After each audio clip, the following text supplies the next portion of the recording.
Welcome back. పురుడు పోసి ప్రాణాల మీదకు తెచ్చారు విజయనగరంలోని ఓ ప్రైవేట్ ఆసుపత్రి సిబ్బంది. సిజేరియన్ చేసి కడుపులో కాటను వదిలేయడంతో బాధితురాలు నెల రోజుల పాటు నరక యాతన అనుభవించింది. స్కానింగ్ లో అసలు విషయం వెలుగు చూడడంతో ధీమాగా నాలుగు కరుచుకున్న సదరు వైద్యురాలు తప్పైంది క్షమించమంటూ కాళ్ల పేరానికొచ్చింది.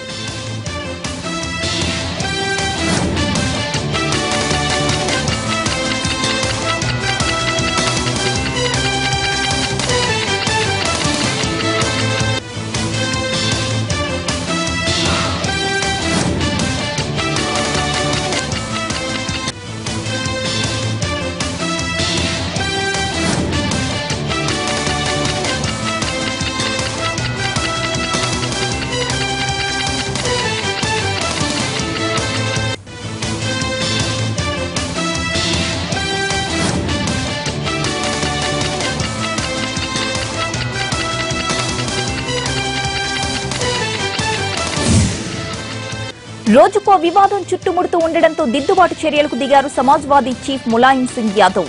ఇవాళ పార్టీలోని ముఖ్య నేతలతో ఆయన భేటీ అయ్యారు. ఈ సమావేశానికి అఖిలేష్ తో పాటుగా శివపాల్ యాదవ్ కూడా హాజరయ్యారు. వచ్చే ఏడాది ఎన్నికల్లో పోటీ చేసే అభ్యర్థుల ఎంపికను తనకు వదిలేయాలని అఖిలేష్ ఈ భేటీలో కోరారు. నవంబర్ 5 నుంచి జరిగే రజతోత్సవాలతో పాటుగా 3వ తేదీన అఖిలేష్ నిర్వహించే పాదయాత్రపై ఈ భేటీలో చర్చ జరిగింది.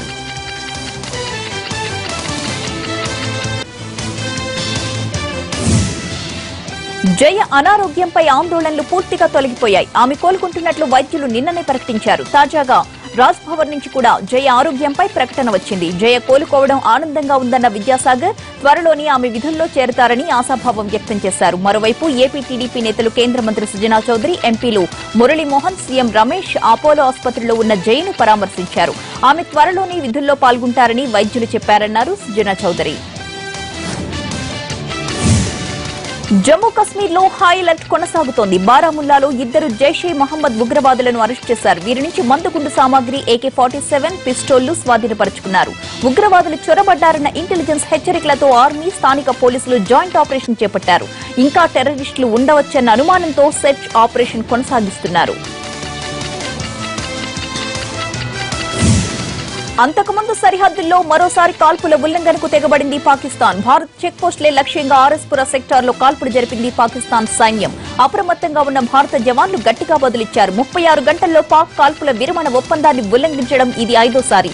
అటు సాంబా సెక్టార్లో పాకిస్తాన్ కు చెందిన గూఢచారిని అదుపులోకి తీసుకుంది సైన్యం.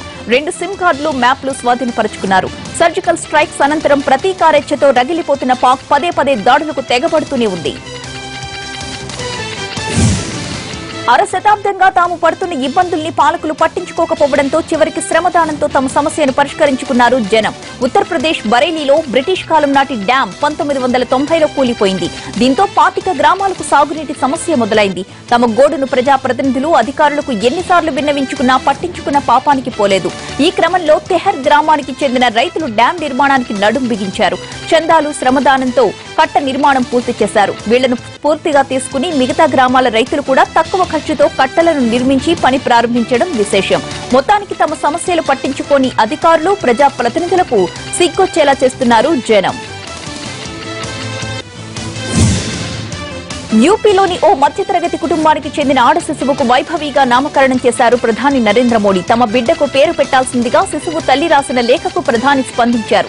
అంతేకాదు పాప తల్లిదండ్రులకు స్వయంగా ఫోన్ చేసి శుభాకాంక్షలు కూడా తెలిపారు ప్రధాని. పాపకు వైభవిగా పేరు పెట్టాలని సూచించారు. ఆడపిల్లను రక్షించాలని, వాళ్లను చదివించాలని అంటూ బేటీ బచావో బేటీ పడావో నినాదాన్ని ఎత్తుకుంది మోడీ ప్రభుత్వం. సామాన్య మధ్యతరగతి కుటుంబానికి చెందిన ఓ ఆడబిడ్డకు మోడీ స్వయంగా పేరు పెట్టడం ప్రభుత్వ పథకాలపై ఆయనకు గల అంకిత భావానికి నిదర్శనం. బాహుబలి 2 ఫస్ట్ లుక్ రిలీజ్ అయింది. బాహుబలి ది బిగినింగ్ లో శివలింగాన్ని భుజంపై వేసుకుని ఉన్న ఫోటో కనిపిస్తే ఇందులో చేతులకు సంకెళ్లు వేసుకుని ఉన్నట్లు ఫస్ట్ లుక్ రిలీజ్ చేశారు. రేపు హీరో ప్రభాస్ పుట్టినరోజు కావడంతో ఇవాళ ఫస్ట్ లుక్ రిలీజ్ చేసి బర్త్డే కానుక ఇచ్చింది బాహుబలి టీం. వచ్చే ఏడాది ఈ మూవీ రిలీజ్ కాబోతోంది.